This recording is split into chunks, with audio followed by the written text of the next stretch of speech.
ఉత్సవాలు చేయడమే కాదు, స్వామివారి ప్రసాదం కూడా లక్షలాది మంది భక్తులకు అందించాలి అని ఆలోచన. ఎన్ని డేస్ కష్టపడాల్సి వచ్చింది? అనకాపల్లి ఆర్టిస్టే చేశారు అంటున్నారు. ఎన్ని డేస్ నుంచి ఇక్కడ స్వామివారి విగ్రహం ఏర్పాటు? సుమారు 2 నెలల దగ్గర నుంచి కష్టపడుతూనే ఉన్నారు. 2 నెలల దగ్గర నుంచి కష్టపడుతున్నారు. ట్రస్ట్ మెంబర్స్ కూడా 40 మెంబర్స్ దగ్గర ఉండి అందరూ కూడా కష్టపడుతూనే ఉన్నారు. నిన్న నైట్ అంటే మన గూగుల్లో సెర్చ్ చేసినా రాలేదు ఇది. అంటే శాంపుల్ చూద్దాం పోనీ ఏంటి అని, అయినా సరే రాలేదు. ఈ రోజు నుంచి వస్తుందేమో, ఇంకా అంతే. మనం అంత ప్రత్యేకత తీసుకొస్తాం. ఈ రోజు నుంచి వస్తుంది. ఇంకా బెల్లం వినాయకుడు అంటే మన వినాయకుడు వచ్చేలాగా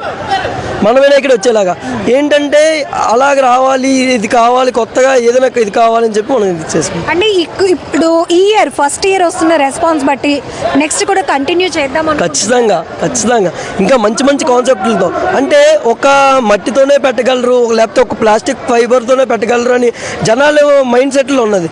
లేదు, బెల్లంతో కూడా పెట్టగలరా? ఓకే, మనం తినే ఐటెంలో ప్రతి దాంట్లో కూడా దేవుడిని పూజించవచ్చా అని మన ఆ ఆలోచన తీసుకొచ్చామండి. దానికి తోడు మీకు మన వైజాగ్ లో బెల్లం వినాయకుడు చాలా ఫేమస్. సాగర తీరానికి ఆనుకొని ఉన్నటువంటి ఆలయం. ఆ కాన్సెప్ట్ ఇక్కడ కవర్ అయింది. అతిపెద్ద వినాయకుడిని ఏర్పాటు చేసిన కాన్సెప్ట్ కూడా కవర్ అయింది. లక్షలాది మంది భక్తులకు గణేష్ ఉత్సవాలు చేయడమే కాదు, స్వామివారిని చూసి వెళ్ళటమే కాదు, వాళ్ళకి ప్రసాదం కూడా అందించాలన్న కాన్సెప్ట్ కూడా కవర్ అయింది. సేమ్ అనిపిస్తుంది, ఉదయం నుంచి ఇంతమంది భక్తులు వస్తున్నారు.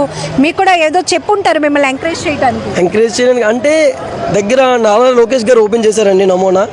నారా లోకేష్ గారే షాక్ అయిపోయారు. అమ్మో, బెల్లంతో చేస్తున్నారా? వీలైతే నేను అటెండ్ అయ్యేలాగే చూసుకుంటాను ఈ ప్రోగ్రామ్ ఖచ్చితంగా అని ఎంపీ రామ్మోహన్ నాయుడు గారు నిన్నే కలవడం జరిగింది.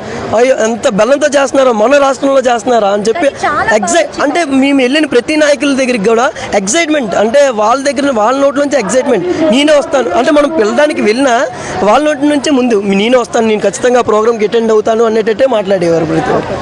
సో ఖచ్చితంగా నారా లోకేష్ గారు అలాగే పొలిటీషియన్స్ కూడా స్వామివారిని దర్శించుకోవడానికి రాబోతున్నారు.